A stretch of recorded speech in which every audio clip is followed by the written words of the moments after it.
Given that this show started with a father willing to kill for their kid, the fact that we end episode 5 with more or less the look of a man who's also willing to kill for their kid, unfortunately, unlike someone like our dad who obviously stopped someone before their child was hurt, if not killed, this is a father of Nobuto who basically, he's lost everything. Wife was long lost after leaving long ago, and now you've removed the kid, his son, the person that even if they've had falling outs and rough times, this is a dad who loved his kid without a single doubt in anyone's mind. And while he may not know that this is a man who killed said son, he gave him a fake name, and that fake name is probably going to link back up to the person they reconnect with after 20 years, and potentially a childhood friend, a college friend, whatever you want to associate Tabata with, might end up dead and in the crossfire for not only helping film a fake dashcam video, but also given that the names are kind of linked now. Even if he doesn't fully suspect that this is the man, this is the person responsible, he knows damn well, and he has connections, that this will bite him in the ass someday, and the hole that he digs himself in after coming so close to being out of the woods, it is what makes My Home Hero such a compelling watch. Now, I do have a full live reaction to this wonderful episode available on my Patreon, so if you do want to see my full uncut thoughts, you can head on over there and consider supporting. This was a great episode. I was very worried about the gunshot last week. There was two options: either our boy got shot and killed, or it was going to be one of them shooting and killing him. The thing that didn't cross my mind was that, well, the gang comes in and saves their ass. And it goes about as well as you could hope, all things considered. Yeah, you get a little torture revenge in terms of saving you from your bullet wound, and also you're now blackmailed, so if you try to do anything, not only do we have you naked on video, we also have you confessing to a murder. And I love how for a gang like this, it's not even about, like, his acting in the video is horrible, right? He's stuttering, he's worried, he doesn't, if a jury looked at that video, a jury is probably going to say he was probably forced at gunpoint to say that, but that doesn't matter. It's all about the blackmail and leverage, because even if you tried to go to the court in order to prove your innocence, I mean, they're going to kill you and your family before you even get to there, right? So, like, he's just screwed, right? And I love how, like, the only way this man was going to live, because he was bleeding out, right? He was shot, he was wounded. How are we going to get him to a hospital? Well, we kind of do some makeshift surgery. And honestly, all things considered, Majima should probably count his blessings. It went as well as he could expect. I mean, yeah, he got a little tortured in terms of the tweezers. He was moving them around a little more than needed, but he got the bullet out and stapled him shut. And yes, it wasn't nice, but at the least, he does survive. And the potential of these two characters, one of which is pretty damn sure that this is the man responsible for Nobuto's death, I mean, the dynamic is going to come in clutch sooner rather than later. But I love how, you know, for someone like Tetsuo, he's very clever. He's very good at being a salesman.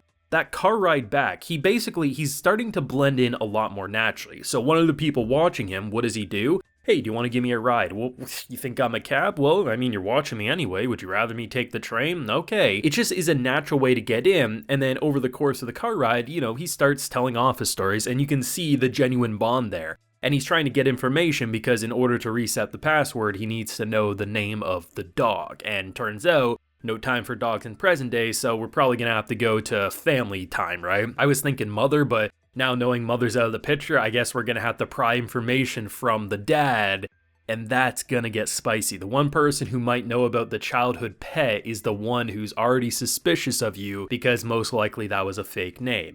Now, there's ways to avoid potentially immediate death with this because, I mean, he's currently involved in a gang. It would make the most sense to not, well, give your actual name to potentially other people, get your family involved. It's entirely possible it may not completely bite him in the butt, but now that there's already skepticism, it's not going to look good, especially if he tries to get closer to him and pries information like a childhood dog and stuff, right? But then again, he was prying for that information in the car pretty naturally, so if anyone could do it, Tetsuo might be the one to be able to handle it, but to no surprise, he does get the wife back involved because, I mean, he tried, it made sense, he wanted to keep his family safe, but his wife's obviously knowing that he's getting hurt and he's going out later, so he had to reveal it. And I thought the way they're trying to go about this, it makes sense, because a simple dashcam video where his face isn't visible isn't enough to prove that he's still alive and kicking.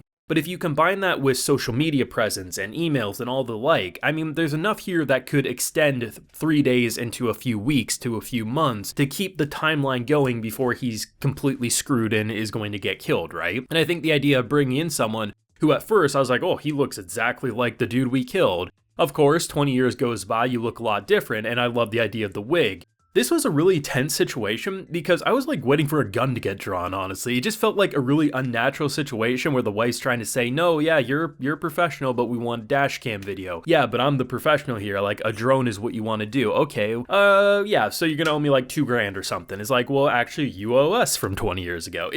It kept escalating and de-escalating to the point where he's like, bro, why do you even need me if I'm just going to be walking and you're going to have a dash cam footage here, right? Like, it just doesn't make sense. And the name and everything like the end, I just fear that this man's going to get caught in the crossfire at some point and it's gonna be bad. But even if it doesn't get bad, I mean, this show is insane. I keep saying it, like every episode ends or has moments throughout it where it escalates in a completely unique direction compared to the previous episode, or in the case of episode 1, anything we've seen recently. And it feels like the way they're keeping the momentum going, they're not just going shocking death after shocking death. Yeah, we had a shocking death in the first episode, but the way of like, okay, a gang's investigating, okay, we kind of got them away, now they're kidnapping us, and now we're kind of roped back in. Now they want us to help us find Nobuto, but we know he's dead and buried in the backyard. Like, there's just so much uncertainty. Who's friend, who's foe? We now need to get closer, most likely, to the father, who seriously has killer eyes and the intent to murder anyone who hurt his boy.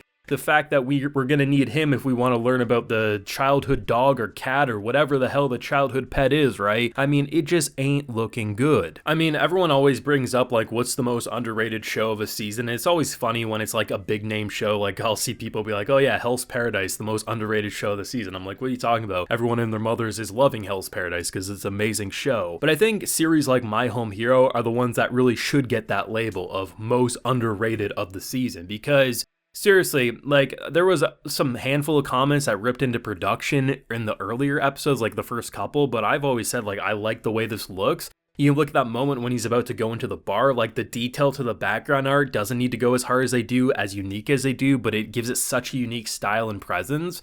This show is remarkable, and I honestly wouldn't change a damn thing about it so far. This, to me, is as close to a mystery thriller, like, where is this going, than I could possibly want. If in a perfect world it had even better animation, even better art direction, I wouldn't complain. But does the current production value ruin anything for me? Not at all. If anything, I feel like they're getting more interesting, more dynamic with their camera shots, and they're really making us feel like we're in their shoes. And, you know, just the nervousness of a man who is such a good salesman, but also he's a good liar, but these lies are building into such a pile that he's not going to be able to dig himself out of this hole. And honestly, without inside help such as Majima or the other people, like, how is he going to deal with this? I don't know, but that's what's exciting about My Home Hero. But thoughts and feelings yourself down below. Drop a like if you enjoyed, and subscribe if you're new around here. Also, be sure to ring that bell, of course, so you can get notified when I upload on the channel. And like I mentioned, we do have a full live reaction available on my Patreon. You can also get video shoutouts and other perks if you so wish. So until next time, everyone, please take care and have a good one.